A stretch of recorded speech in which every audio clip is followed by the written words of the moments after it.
আম আর সিমুই দিয়ে এভাবে একবার কাস্টার্ড বানিয়ে দেখুন, সবাই জিজ্ঞাসা করবে কিভাবে বানিয়েছেন।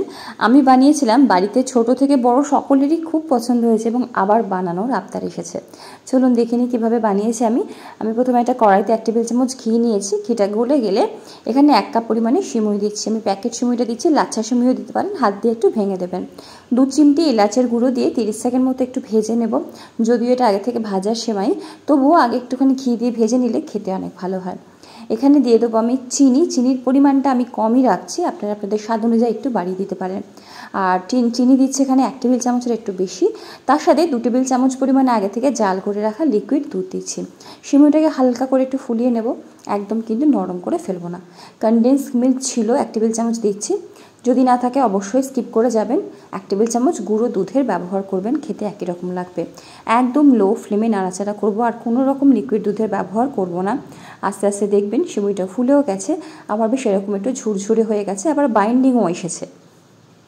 ঠিক এত অবধি কিন্তু আমাদের এই সিমুইটাকে রান্না করতে হবে, এর থেকে বেশি আর দরকার নেই। যখন দেখবেন এরকম ড্রাই হয়ে গেছে, গ্যাসের ফ্লেম বন্ধ করে যে বাটিতে পুডিংটা কাস্টার্ডটাকে সেট করতে দেবেন সেই বাটির মধ্যেই দিয়ে দিচ্ছি সিমুইটাকে। তারপর স্প্যাচুলা দিয়ে চেপে চেপে সেট করে দিচ্ছি। আপনারা ইচ্ছা হলে ছোট ছোট আলাদা আলাদা বাটিতে, কাচের বা স্টিলের বাটিতেও কিন্তু সেট করতে পারেন। আমি এরকম একটু মাঝারি সাইজে 2টো বাটি নিয়েছি। তো সিমুইটা একটু সেট হোক।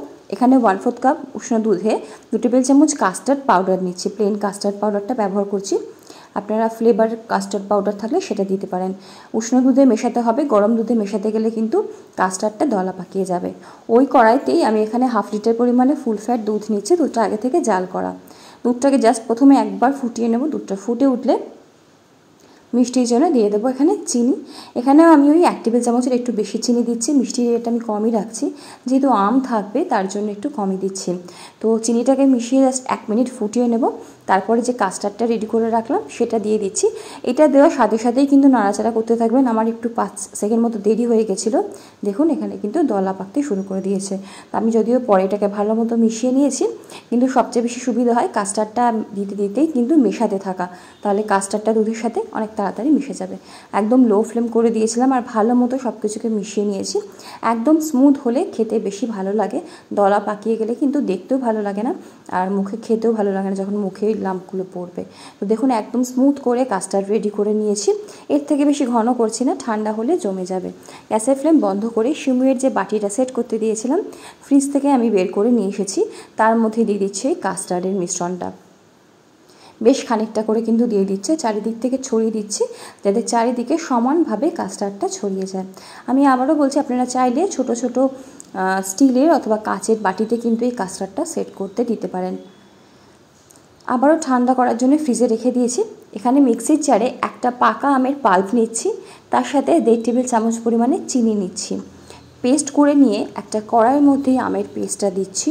লো ফ্লেমে রেখে বা একটু মিডিয়াম ফ্লেমে রেখে অনবরত নাড়াচাড়া করে আমরা একটু ঘন করে নেবো মিশ্রণটাকে, ততক্ষণ অবধি যতক্ষণ না আমের মিশ্রণটা বেশ স্বচ্ছ হচ্ছে, ট্রান্সপারেন্ট হচ্ছে, হালকা একটু আঠালো হয়ে যাচ্ছে। দেখতেই পাচ্ছেন চেঞ্জ হয়ে গেছে। মিডিয়াম ফ্লেমে করলে 3 মিনিট মতো সময় লাগবে, খুব বেশি সময় লাগে না। বেশ ঘন হয়ে গেছে, একটু জেলি মতো হয়ে গেছে। নামিয়ে নিচ্ছি গ্যাসের ফ্লেম বন্ধ করে। কাস্টার্ডের বাটি 2টো বার করে নিয়ে এসেছি। এর মধ্যে আমের যতটা জেলি বানিয়েছি দুটোই কিন্তু ভাগ করে সমান করে দিয়ে দেব। যতটা সম্ভব বাটিটা ধরছে আমি কিন্তু দিয়ে দিচ্ছি। আর যখন দেবেন আমের এই মিশ্রণটাকে ভালো মতো চারিদিক থেকে ছড়িয়ে দেবেন যাতে সব দিকেই পড়ে। এবারে আবারও আমি ফ্রিজে রেখে দেবো। এবারে ফাইনাল একদম ঠান্ডা করে সার্ভ করার জন্য কিন্তু বের করব। ঠান্ডা হয়ে গেলে সার্ভ করার আগে একটু সাজিয়ে নেব। এখানে 1 টেবিল চামচ ফ্রেশ ক্রিম একটু ফেটিয়ে নিতে পারেন, অথবা বাড়িতে ফ্রেশ দুধের মালাই থাকলে ফেটিয়ে নিয়ে সাজিয়ে দিতে পারেন। এটা অপশনাল, এটা স্কিপ করেও যেতে পারেন। আমি জাস্ট একটু ফ্রেশ ক্রিম ফেটিয়ে সাইড থেকে দিয়ে দিচ্ছি, আর একটুখানি আমের কুচি দিচ্ছি। আবারও বলছি ফ্রেশ ক্রিমটা একদমই অপশনাল, বা মালাইটাও অপশনাল।